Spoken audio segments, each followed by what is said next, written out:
This episode of the GeriPal podcast is CME eligible. To claim credit, please go to the CME tab on GeriPal.org.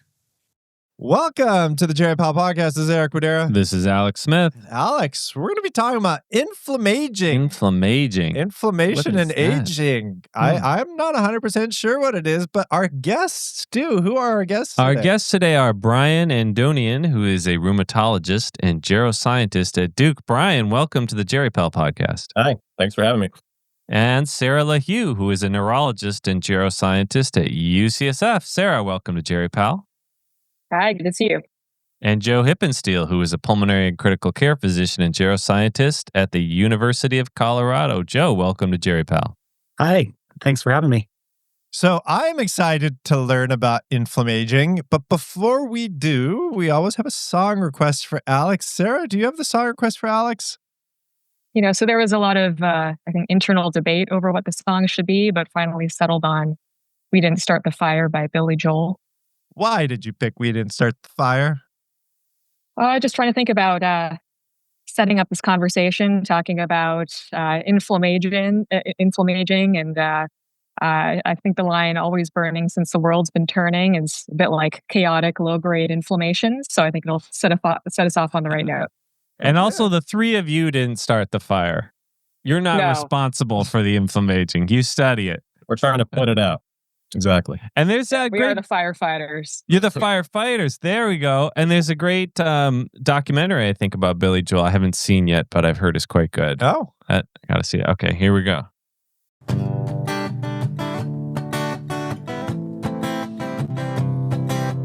Harry Truman, Doris Day, Red China, Johnny Ray, South Pacific, Walter Winchell, Joe DiMaggio, Joe McCarthy, Richard Nixon, Studebaker, Television, North Korea, South Korea, Marilyn Monroe, Rosenberg's H-bomb, Sugar Ray, Panem, John Brando, the King and I, and the Catcher in the Rye, Eisenhower vaccine, England's got a new queen, Marciano, Liberace, Santayana, goodbye. We didn't start the fire. It was always burning since the world's been turning. We didn't start the fire. No, we didn't light it, but we tried to fight it. Now you got to do that with but all the words are like prostaglandin, IL-6, TNF. Yeah. I was half expecting that. Cellular senescence. At the end of the show. We'll see. Well, let's start off. I tried to actually do some background research on inflammaging before we got on this podcast. I failed miserably because I tried to listen to a bunch of podcasts and videos about it, but the only thing I found was people trying to hawk me skincare products and vitamins to prevent inflammaging. So there's a lot of skincare podcasts that talk about inflammaging. So unfortunately I failed. We did get a good article, which I read, which I'll put up on the show notes. But would anybody be willing to give me a 1 or 2 liner on how should I think what inflammaging is? Who wants to start? Yeah, hunting to Brian. I think Brian's the... Leave it to the rheumatologist to talk about inflammation. Yeah. Well, inflammaging is really just referring to chronic and progressive inflammation that's related to aging, but then is linked to aging-associated diseases. So there's other ways we can talk about it if you guys want to jump in, but that's the basic principle behind it. So aging-associated diseases, that's a lot of diseases, right? Yep. Pretty much most diseases increase as you age, whether it be, dementia, Alzheimer's disease, diabetes, cancers. Is that ever, We're spanning everything. Yeah, I think you're right. Yeah, osteoarthritis, you name it.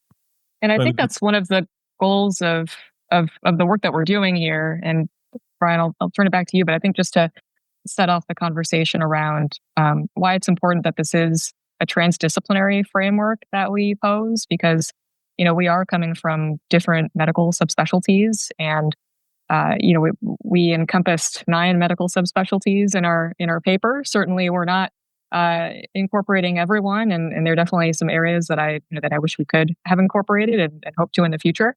But but we often will talk about this topic within our own little silo within neurology or within rheumatology, et cetera. And so I think, understanding how this might affect diseases more broadly and in maybe a more generalized way is a way to bring to bring this topic, I think, together to try to approach these conditions in maybe a more unified way instead of more of like a whack-a-mole approach, specialty by specialty.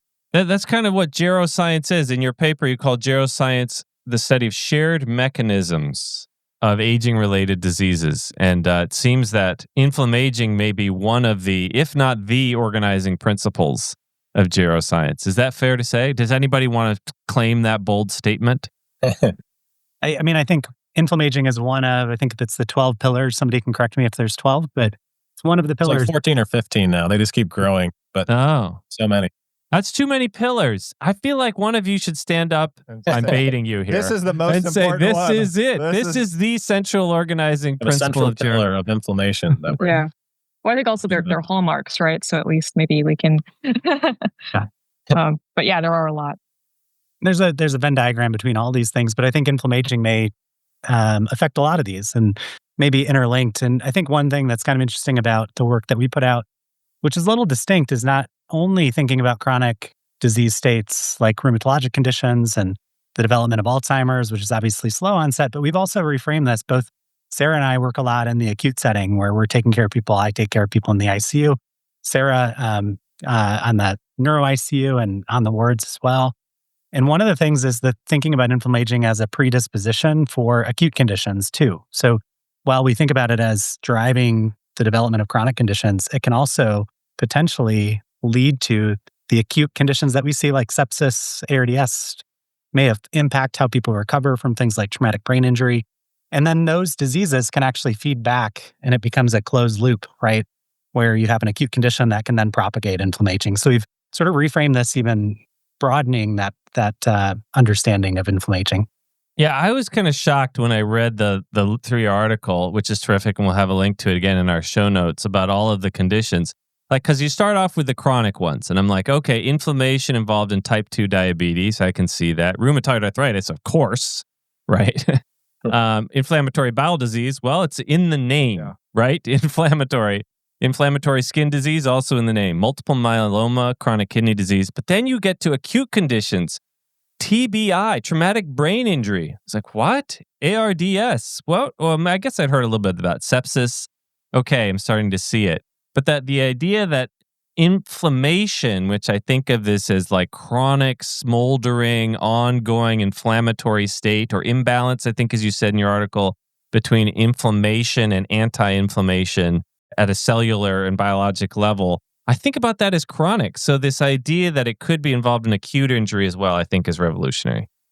Well, I think this is a way for us to think about how people might recover after injury too, and thinking about how, they're, unfortunately after having an acute illness, or an acute trauma, people are going to have different successes in terms of how they recover. And certainly older age is going to be a risk factor for not recovering as well or as fully as someone who's younger. And so really understanding what it is about age that might make older people not recover as well, is I think a key question to figuring out really how do we target our recovery efforts for folks. It really highlights the importance of the immune system across all of these diseases. I'm a rheumatologist. I deal with chronic inflammatory diseases, but we appreciate that it's really not just our diseases where inflammation and immune dysfunction in general contributes. So in my mind, perhaps it's not inflammation, it's our immune system just not working properly. Well, can you describe that? Like, what happens with aging in the immune system and inflammation? Like, do we have a good idea of that? Well, for one thing, we talked about the hallmarks of aging. One of the hallmarks is senescence, but rather it's really about our inability What's senescence again? I'm trying to think back to... Oh, we had John Newman on our podcast back in 2019 talking about Geroscience. Song request, Who Wants to Live Forever by Queen. Good choice. Don't tell John, but I'm going to ask you this question. What's senescence again? So senescence is the idea that the cells just stop growing and proliferating. But this is a normal process, actually, in my mind. If you have damage to your cells in your body, they become senescent, and then they send out all these molecules, cytokines and proteases and all these things to really be cleared. Because when the cell's not working, you want your immune system to come and target it and take it away. You don't want to turn to a malignant cancerous cell by Right. continuing to, yeah. So senescence is really a normal process. It's rather probably the inability to clear the senescent cells, which our immune system is key in that. So when we talk about senescence, it's really more our immune system not clearing or getting rid of the cells that are signaling to the immune system to get rid of me. And when these signals keep happening, then that's going to trigger inflammation just throughout the body if that's not taken care of. And does that happen with aging? We know that with aging, we get more damage to our cells. We get more accumulation of senescent cells. And ideally, we would clear those cells more. But in fact, we just get worse at clearing the cells because our immune system stops functioning as well as we'd like it to. So yes, this is something that we see. I think maybe we should hold a step back and say this is really biologic aging, not necessarily just the number like chronologic age is based on your birth date. This is biologic aging, like how your cells are actually functioning, which is related to your age. So biologic aging is how your cells are functioning, which is related to your age. Biologic aging, one determinant of biologic age, you're saying, is the inflammatory state of the body. Its ability to, that balance between clearing, between pro-inflammation factors and clearing those senescent cells and the inflammation out of your body, which is a function of the immune system. Yeah, this is me trying to restate it as a non-clinical, bench or clinic translational researcher for our audience.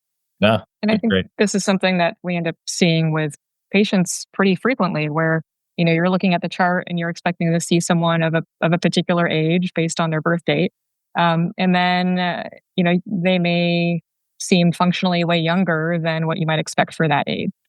And so understanding what that disconnect is getting at that difference between the chronological age or what your driver's license says versus what this biological age might represent. Maybe it's all the skincare products come into play. The skin ages, and they're trying to treat the skin aging, which is, I guess, a form of biological aging. And again, don't tell John Newman this because I'm going to refer back to we'll have a link to John's podcast, but I know some people talk about, especially here in the Bay Area, measuring biological aging. Are there measures of biological aging that I can send out for, or should I do that at all? Yes, I think I'll let Brian and Sara also comment on this for sure, but there's the SASP, the senescence associated profile that you can look at, just a panel of biomarkers that you can certainly send, and probably a send out lab, but you can get a general sense of where people live that I think includes IL-6, CRP, and a couple others. And there's a bunch of different scores that have been developed, including, I think, immune age is one, which is in the work that we put together.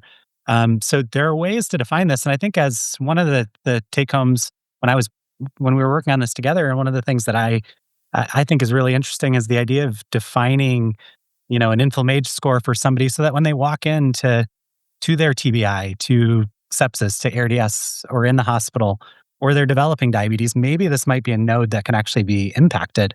But if we don't have that information, we can never figure it out. There's some really cool studies going on in the US as well as in the UK and elsewhere in the world. The UK Biobank that starts to do this. And we can do this in a prospective observational study, big study. But to do this clinically, we really need that information up front. And I think it's a really nice, interesting place to really leverage the idea behind Inflammaging to improve outcomes. Is this like the equivalent of sending out like estrogen receptor status on a breast cancer, or specific tumor markers for lung cancer, for example? This is more of the overall inflammatory state of the person at the time they sustain the injury or developing the chronic condition. Well, it's a big thing that we talk about in the paper is that we just don't have great measures, as Joe said. So I think there's a lot of interest in ongoing study looking at how just we measure this, because if we step back and look at Inflammaging, the concept, it was based on some pretty basic associations, like seeing that the C-reactive protein, a common, what we call inflammatory marker, is elevated in so many different chronic conditions. So the question was, there's this inflammatory marker that's elevated. It must be related to these diseases. And that's really just a really high level of how we started thinking about it. But that marker in and of itself was just not good enough to give us a lot of good data and kind of what Joe's thinking about, like prognosticating how well someone will do after a given injury or insult. Yeah, I'm trying to get a sense of where the state of the field is now. Because I remember when CRP was like all over the place. Remember that for like, is this heart failure? And then you'd send a CRP and you'd be like, is this helpful or not helpful? How helpful is this?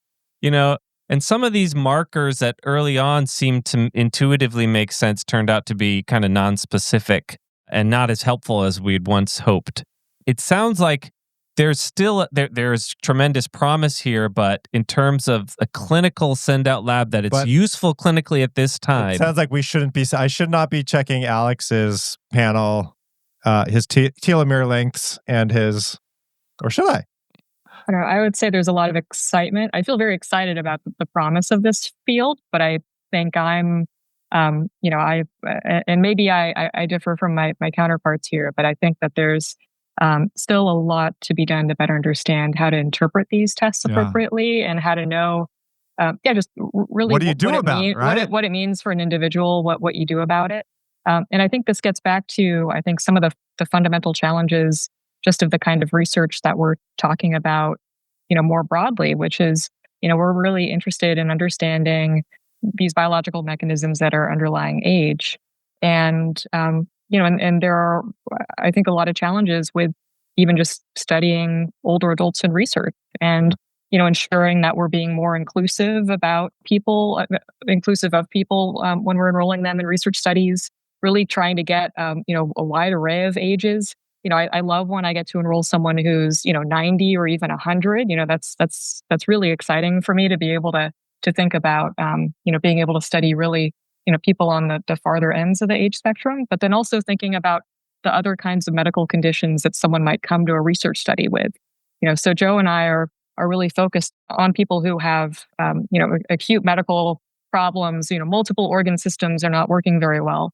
But oftentimes, those are the kinds of people who are not getting enrolled in research, right? The ideal research participant is going to be, someone who's otherwise fairly healthy, who can come to outpatient appointments, get their longitudinal follow-up, but that's not really representative of someone who has multiple chronic medical problems. I wonder if we could just drill down with each of you for a moment and talk about, like, if you could each pick one condition that's like exemplifies that you are particularly interested, maybe starting with Joe. I don't know if for you as pulmonary critical care, is that lung disease? Is that sepsis? What would it be for you? And how would you explain the role of inflammation in that condition? Yeah, I think so. My sort of pet project is to improve critical illness outcomes in general. So I think that includes ARDS, sepsis, traumatic brain injury, whatever it might be, right? And where inflammation can play into this is trying to understand, I think what we don't do well is understand what people come in with. Then that dictates sort of how you do in the long run. And we're not very sophisticated in the way that we do our outcome studies at this point. And one of the principles that I think can guide us is thinking about inflammation both on the front end and the back end of critical illness survivorship. And so that's, I would say, critical illness is my disease. What would that look like? So here, I think this is where, like, say 50 years from now, maybe this would be the idea would be everybody has a risk profile that's like your lipid panel, right? Yeah. That we have available because people have good primary care. An inflammaging risk panel. That then maybe allows you, right? We are then taking the way that we're doing it in critical illness now is we're saying time zero, we're going to stratify you by inflammation status, some other, your bicarbonate. And we're going to say you're group 1, group 2, group 3, group 2 should get this treatment. And maybe we're going to start using this moving forward to actually pinpoint people. You can imagine that'd be more valuable if you knew what people were like before they came into the hospital. Mm-hmm. Unfortunately, in critical illness, we can't do that yet. But I think that's maybe a place that could be a really interesting way to extend the idea of inflammaging to actually improve these acute and sort of longer term outcomes from it. Right. You can't do it yet because you don't know who's going to develop critical illness. But if you had like population level data about every patient got an inflammatory panel once they hit age 65, then you might have some baseline to work with or something like that. So, I think I'm not an endocrinologist. I hate to be a little flippant, but it's kind of like the low T score, right? Like a low testosterone score is probably something I don't care about. But like you said, the HER positivity of breast cancer, certainly I do. And so to be sure we're going down that second path, not the first path. Yeah. So let me ask you this, Joe, before we move on, is Does inflammaging change how you practice right now at all? I would say not in my clinical practice. I'm a basic translational researcher, so I try to apply these principles to that part of the world. But right now, I don't think I use it directly. There are good trials that have borne out that inflammation itself is important in critical illness, no doubt. Yeah. Maybe if we clearly define who we should be targeting with their inflammatory state, we can do better, like in COVID, for example. And before we move on again, we had a terrific podcast with Wes Ely, who wrote this book, Every Deep Drawn Breath, and talked about the amazing book, says Sara, like development of discovery of post-ICU syndrome, and completely revolutionized the way that we care for patients with critical illness. And when you talk about like the before and the after, like the after to me, like, are you talking about post-ICU syndrome and how the role of inflammation might be involved in that? Oh yeah, absolutely. I mean, I think that's the simplest way to describe it as PICS associated outcomes or PICS outcomes are probably, there's some interaction with inflammaging, no doubt, like how people were before and how they develop afterwards. It's, I think, affected by inflammaging, undoubtedly. Great. All right, Sara, you're on the hot seat. What is it for you? TBI, delirium? There's so many. You mentioned stroke. Yeah, dementia. If you had to pick one paradigmatic condition in neurology for our listeners and talked about the role of inflammation, what would that be? Yeah, well, you mentioned traumatic brain injury earlier, so I might as well go down that rabbit hole. And it also, I think it provides maybe a different lens from what Joe and Brian talk about. So just because I think that this gives us an opportunity to think about not just acute medical illness, but also just what the impact of trauma is on the body for a person, and how that might relate to the kinds of mechanisms we're talking about. So, like as you're saying, as a neurologist, there are a lot of conditions that I see that could potentially benefit from the work that we're doing. But traumatic brain injury, especially for older adults, is becoming unfortunately more and more common. When we think about the group that is the fastest growing group in terms of risk of head injury, that's going to be older adults. And oftentimes we'll say use terms that are thankfully becoming out of favor, but using terms like mild traumatic brain injury, right, to indicate that maybe this person doesn't need ICU level care. Maybe they could actually even just go home from the emergency department because it was a mild injury. But we know that even with it being mild, there can still be important long-term side effects from getting from a head injury, from a headache to cognitive changes and long-term thinking about the impact on cognitive health. So, I think getting back to how inflammation and inflammaging relates to this, you can just imagine that in the setting of a trauma, there's going to be an acute inflammatory response, right? You see that if you're, hitting your thumb with a hammer, right? Immediately you're starting to get, swelling and redness and pain associated with that. You've got this acute inflammatory response. That's an important response. But in the setting of a head injury, and if, again, we're talking about maybe with older age, the response is maybe not working as you're hoping it will. You can have more of an abnormal response such that it might go into overdrive. And that can lead to more tissue damage and potentially relate to worse recovery down the line. So that's just one example that we end up seeing. So with TBI, I love that analogy of like hitting your thumb turns red. Like there's an inflammatory response. With TBI, like, do we see that in the brain? Like there is a lot of inflammation in the brain when that happens, or is it systemic throughout the entire body? Yeah, that's a great question. So there is inflammation that you can see on head imaging, depending on how severe it is. You can think about it like how you might get a bruise with the hammer, right? You can similarly get a bruise involving brain tissue. You can even get bleeding that's, more frank bleeding that's associated with it too. So this is something where you can see this more acute inflammatory response and maybe even bruising. But I'll say that this is one of the limitations of studying traumatic brain injury in people, which is, ideally you want to look at the tissue, and that's not going to be as easy when you're talking about people. And so much of the research that I at least end up citing in our article is coming more from animal models, at least at this point. Mm-hmm. And that's really giving us a better understanding of that kind of acute process. And I'm going to ask Eric's question that he asked to Joe. Are you using the Inflammaging concept in your clinical practice of caring for older adults who experience traumatic brain injury? So I think it's something that I definitely pay attention to. And I'll say that at least when thinking about some of these more general markers like ESR and CRP, granted, again, this is a much more general marker, but even those have been associated with worse outcomes in the traumatic brain injury literature. So I think there's a lot of support for drilling down into more specific kinds of markers. And that's one of the areas that I focus my attention on. But I think, like I said earlier, it's a little too early for clinical prime time in terms of some of those more sophisticated, epigenetic risk scores or proteomic scores or things like that. Mm-hmm. All right, moving on to Brian. Yeah. Okay, Brian, are you going to pick rheumatoid arthritis because that's the obvious one? Or are you going to pick another rheumatologic condition? Well, here's the thing. I think in rheumatology, all of our diseases are really hallmarked by chronic inflammation. So I think you could look across the board, think of lupus, even psoriatic arthritis, rheumatoid arthritis.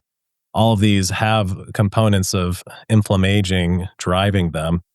And we know that even looking at lupus and rheumatoid arthritis, that these so-called hallmarks of aging, things like mitochondrial dysfunction and senescence and telomere abnormalities, these also are seen in our patients. And so it makes me think that inflammation is really the end result of all these other problems that are driving multiple diseases. They're manifesting as, say, rheumatoid arthritis based on your genetics and your environmental exposure. So I'm going to say pretty broadly that rheumatic diseases is kind of a cluster of conditions.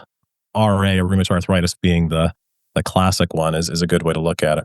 I think we're going to finally get a yes here when I ask, do you think about Inflammaging therapeutically or diagnostically in your clinical practice?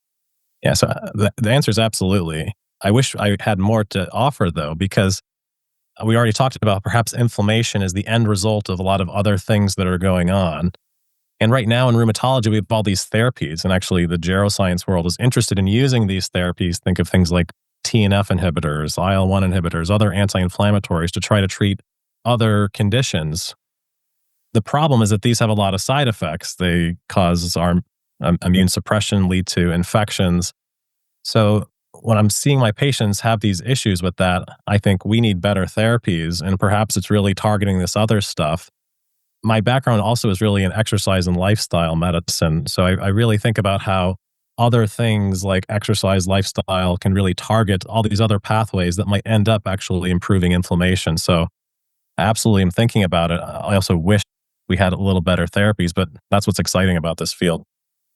That is a terrific segue. Do you have a question for Brian, or can we segue? Go ahead. Segue. Okay. So Eric started off saying he searched for Inflammaging and podcasts, and what did he find? Skincare products, vitamins. Yes. People trying to hawk stuff. Right. Yeah. So in the non-FDA regulated market, there is tremendous interest from consumers. There's tremendous amount of direct-to-consumer, selling of these products. Probably more lay marketing. people know what inflammaging is than doctors. Yeah, that's probably true. So Great. There's a tremendous imbalance here between what I'm hearing from you all about the state of diagnostics, the science, and the treatments, and where the public is in terms of consuming these products and where industry is in terms of marketing these products. I wonder, do you have reflections on that, or what's happening here that's driving this? Yeah, I got plenty of thoughts. I'm curious everyone's ideas here. In general, I'm concerned that the wellness space in general is amplifying some potentially great ideas, but just before we have the evidence. So they're not that they're wrong. It's just that we don't have the evidence to support them yet. So that's my general thought. Mm-hmm. And some of them feel a little bit more benign. Some of them are just like what you were saying, like figuring out healthy diet, less highly processed stuff, more stuff that looks like the food that it grew from, less meat, more vegetables, lose weight, exercise. Like maybe we don't need a whole lot of evidence because we have other lines of evidence that those are helpful. Would you agree with that with your background, Brian? Yeah, I think there's plenty of evidence to suggest healthy diet and exercise can really target even those individual hallmarks of aging and help in this space of inflammaging. But then we're getting into kind of the nutraceuticals or your supplements, and Yeah. I think there is potential. Again, I'm definitely want to hear Sarah's thoughts about Senolytics because I think that's a huge topic. But within the idea we can help get rid of these senescent cells through different interventions, there's all these therapies. I think of these flavonoids like quercetin and fisetin that are sold as supplements, but we also find these in all sorts of natural fruits and vegetables, right? Like it's so odd to hear a podcast talking about don't eat processed food, and then they're trying to sell you processed vitamins like these. Like, right. Why don't you just eat the food? The food. Sarah, any thoughts? Sometimes on this? people, I mean, I think that to that point, some people don't have easy access to to even just the healthy fruits and vegetables that we but the $300 vitamin they're trying to hawk is probably not that. What is? It's not the same kind of. Brian brought up Senolytics. Senolytics. Sarah, help us out here. What's a senolytic? Yeah, so this is getting back to what Brian said earlier in terms of senescence. So these cells stop dividing, and they can end up secreting these products that then just lead to this kind of feed-forward cycle of inflammation. And so there are drugs that can target that process and work to remove these senescent cells, thereby also removing that inflammation that's associated with them. And so these drugs are being studied in many clinical trials. And in terms of neurology, this is, I think, an exciting area when we think about different kinds of dementia, like Alzheimer's disease. And this is work that's being done in early phase 1, phase 2 clinical trials presently. So again, it's still a bit early to be able to report on what we'll ultimately see in human subjects down the road. But I think that at least these early clinical trials are definitely promising. Yeah. And this gets to this sort of central tension that John Newman talked about on our prior podcast about these anti-aging products, right? Anti-aging products, and like the who wants to live forever. Like as a geriatrician, John was very focused on. I worry about some of these products in the oldest old and the frailest frail. And certainly, if we can help prevent some of the morbidity associated with conditions associated with aging, I'm sure that would be very popular with the public. Have you encountered this tension sort of in your own research and thinking about this and the patients you care for? I mean, look, I'm speaking with you from San Francisco, right? So this is, I feel like, ground zero for a lot of the things that you're talking about being in Silicon Valley. But I think, like what you're identifying, it's really coming from an intense desire that people have to be able to not just live longer, but live better longer. And so I think that that as scientists, we're hearing that and share a similar desire, and are working towards that, but really want to be able to show the evidence for both that a thing works and also that it's not going to cause harm, right? Because I think that ends up being one of the challenges, like what Brian was saying earlier, that you have side effects from a lot of these drugs that are going to be impacting your immune system. And so for a lot of these supplements, as an example, there's not a lot of regulation around what's actually in them. There was a recent report that came out just around lead exposure and protein supplements, powders, for example. Right. Exactly. Right. So I think that when there is lack of regulation around what's actually in the item, then there ends up being other challenges that come up from that. Mm-hmm. One comment, just like kind of integrating these couple ideas. I think the biomedical structure in the U.S. in general, and I think most of the Western Europe and elsewhere, is we're disease focused, right? We want to fix RA, we want to fix ARDS, we want to fix sepsis. I think geriatrics is kind of a unique place, and geroscience in general is a unique place where let's take a population of people and try to make them better. I think when you move to the end of health lifestyle modification, and nutraceuticals kind of fall into this, like you can impact a lot of people with lifestyle modification and all sorts of diseases. But there's almost this void where inflammation kind of lives, where we might have an impact on everybody if we were able to study everybody, right? We can do that with heart failure. We can do that with the Framingham Heart Study. But maybe reframing some of this as we need to integrate, and this is maybe that transdisciplinary approach that we're talking about in this paper, is the way to go. And maybe there should be some funds that are filtered towards that. Joe, I guess the question for you, and I'm struggling with this, is it as you chronologically age, you're having more immune dysfunction that causes inflammation, low-grade inflammation, which causes kind of accelerated aging?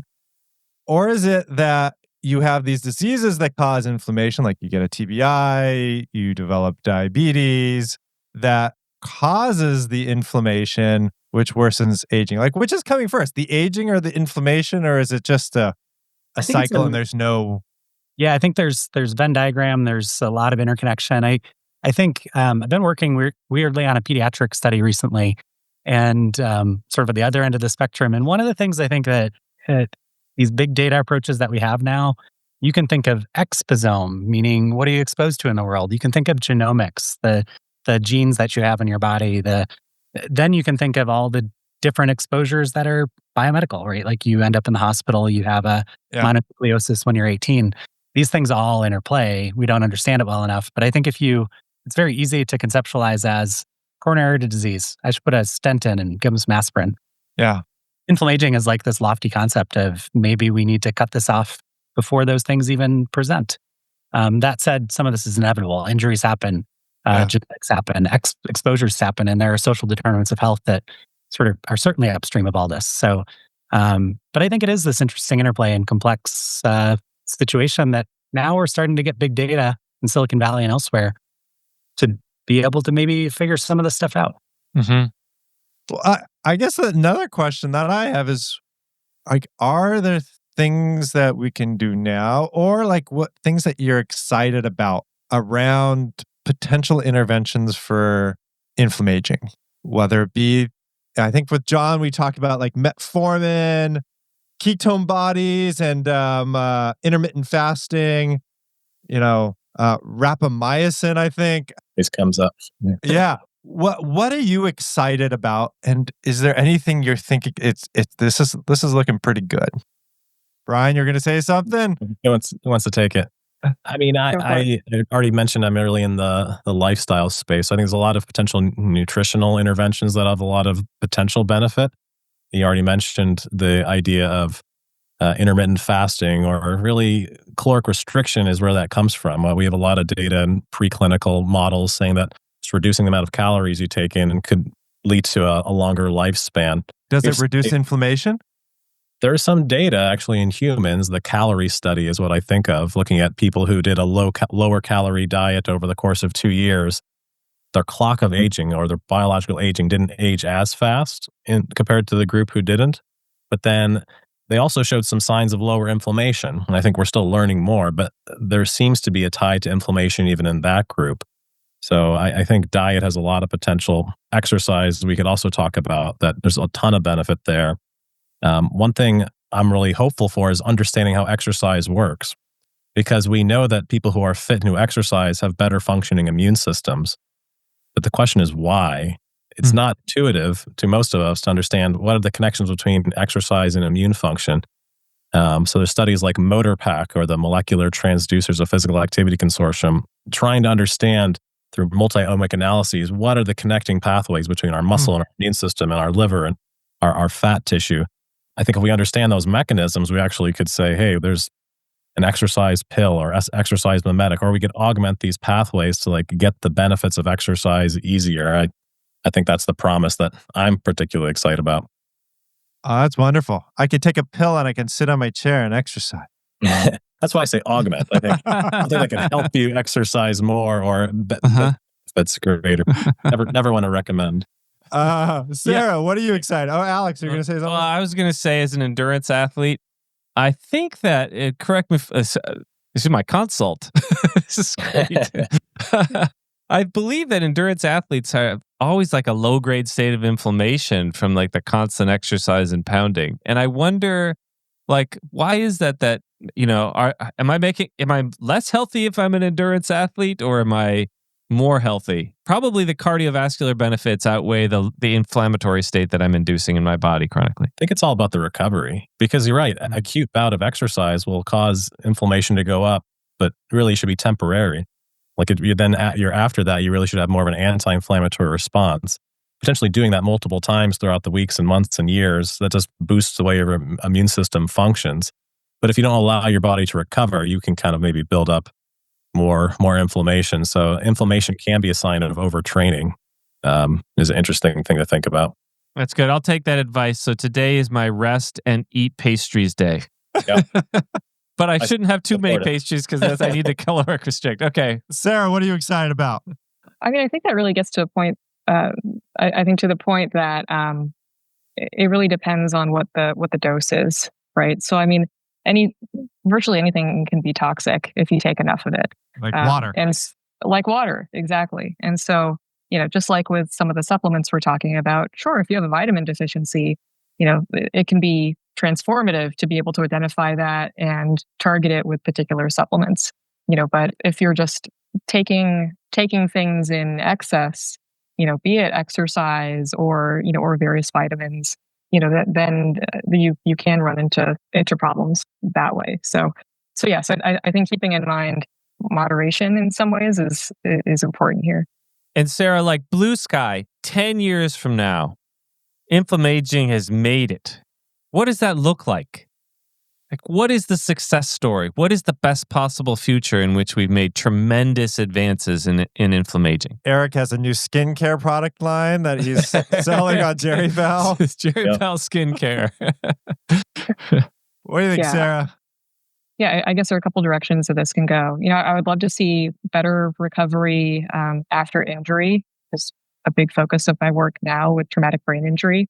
But that's also with a lot of other injuries that I've studied in older adults, like starting out with hip fracture, right? That is something that really is a life-changing traumatic event for a lot of older adults. And and I think being able to improve recovery by addressing some of these mechanisms, I think could be hugely transformative. But I also think getting back to what Joe said earlier in terms of we have an opportunity to not just treat disease, but also think about how to enable people to live more healthfully longer, and trying to in terms of preventative medicine, target these kinds of pathways before we even get to the point where then they're developing all these chronic diseases. Okay. Well, yeah, and just to reiterate something that Brian said earlier and that Sarah just said, like, the inflammation developed evolutionarily for a reason, right? So it probably serves an important purpose. And so, like Brian was saying, with they as a rheumatology, they use these immune modulators that turn off the immune system. Well, that can have devastating consequences, right? Because it's there for a reason, and if we just try to get rid of the inflammation itself without thinking of the adverse consequences, then there are likely to be some unintended consequences. We don't take the NSAID or the steroid every day. Yeah, exactly. Yeah. So this is again where moderation and trying to target this as best as possible. So, Joe, what are you most excited about? Oh, the skincare products for sure. GeriPal skincare products coming soon. Yeah, let me know on that one. I mean, I think I like to think about this as I still use the same labs that have probably been used for 60 years, 70 years in the ICU. Yeah. That we get to a point where these things, the SASP, this senescence associated profile, actually matter for patient care. I think there are some things that are working, like looking at IL-6 levels and maybe using tocilizumab in the ICU. But thinking about this inflammation concept and actually being able to do something actionable with it would be really fun and exciting. And I think really is maybe the forefront of where we're going with all this stuff. So, okay, Alex, can I ask a lightning round question? Go for it. Yep. Because I think probably all of our listeners want to know. I'm sold on this idea that there is inflammaging, that it's complicated, and you just can't. You don't want to shut off the immune system, but this low-grade chronic inflammation is bad for the body, and it worsens biological age. Did I get that? Everybody kind of in agreement with that? Yep. Yeah. Is there anything that you do? Because I asked in a clinical practice, is there anything you do differently? Is there anything you do differently in your own lives, knowing that there is this concept of inflammaging, this low-grade chronic inflammation that probably worsens your biological aging parameters, but also importantly, maybe puts you at risk for increasing disability later on in life? Okay, Brian, I'm going to start off with you. Yeah. Anything that you're doing different?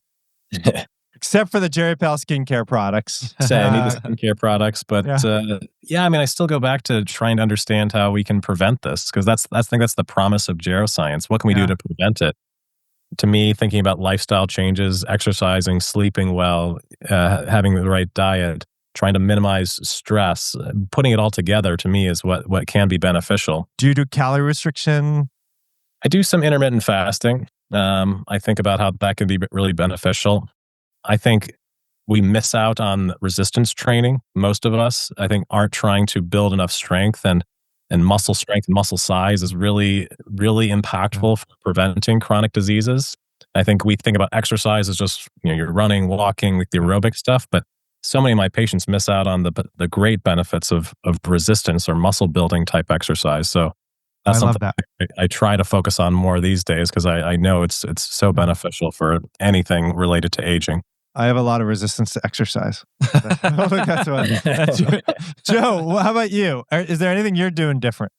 I think agree with Brian. I think exercise, these lifestyle modifications, the things that we kind of know are healthy, are the best to do right now. Brush my teeth every day and floss my teeth once a day. Oh yeah, that's good too. Right. So good oral care. Because the mouth is in diseases of the mouth are major contributor to systemic inflammation, I think. Biome. Yeah, potentially important for dementia too. Yeah. Sarah, are you doing anything different? Yeah, I think about this a lot. I think in my personal life. So totally agree with Brian in terms of resistance training. So love weightlifting. Definitely something that I think is important as one is getting older to maintain muscle mass. And and also dietary changes, intermittent fasting. Do you do intermittent fasting too? I do, yeah. It's, Joe, do you do it? Is this a 3 out of 3? I inadvertently intermittently fast when I'm on clinical service. There you go. Yeah. I see you fast. Okay. Yeah. One last question. Yeah. Oh yeah, ClinStar. ClinStar. What's this ClinStar thing? What is ClinStar, Sarah? Oh, well, I think I'll also just say mindfulness, and I think that and meditation practices is also a growing area. And is that because chronic stress can cause low-grade inflammation? Exactly. So thinking about other ways of addressing stress in that manner. But yeah, so ClinStar, that's how we all came together. It's an amazing resource for people who are interested in aging research. It is an NIA-funded organization. ClinStar, the acronym is Clinician Scientist Transdisciplinary Aging Research, or ClinStar. We've all worked really closely with Andrea Sherman, who's one of the program officers, senior program officer there. And this is an organization that helps both with grant funding, like GemStar. I personally benefited from GemStar, and also interest groups. So I helped to found the delirium one, and then this is one that's coming out of the Inflammaging and inflammatory interest group. So really recommend everyone check out ClinStar. How do you check it out? Hopefully you'll include the link to the website. There you go. We will. Yes, good. I heard ClinStar also has a theme song. Is that right, Alex?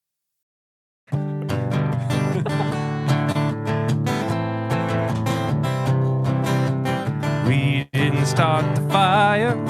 It was always burning since the world's been turning. We didn't start the fire, but when we are gone, will it still burn on and on and on and on and on? NCRP and IL-6.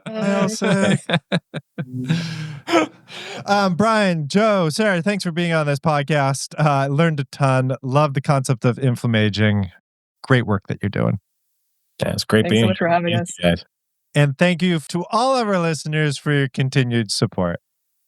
We'd also like to give a very big thank you to all of our donors who've donated more than $250, including Richard Lewis, John Bielenson, James Tulsky, Elizabeth Cobbs, Christopher Heck, Margaret Walhagen, Chris Jones, Kate Mesrich, Jen Hopping, S. Ashad Abid, Michael Bordowski, Asher Edwards, Susan Nelson, Harry Hahn, Carol Heyman, Gretchen Schwarzy, Sharon Brangman, Elizabeth Chung, Paul Amatelli, Brian Cassell, Victoria Brond, Susan and John McFadden, Christopher Heck, Emish Samoji, Matt Schuster, Carrie Hagan, Lloyd Woolstat, Carrie Levy, Marnie Fetzer, Ron Sabar, Stephanie Gabatuller, Patrick Laley, Richard Lewis, Margaret Leung, Cindy Harris in honor of Emily Guyot, April Sear, and Anna Naik.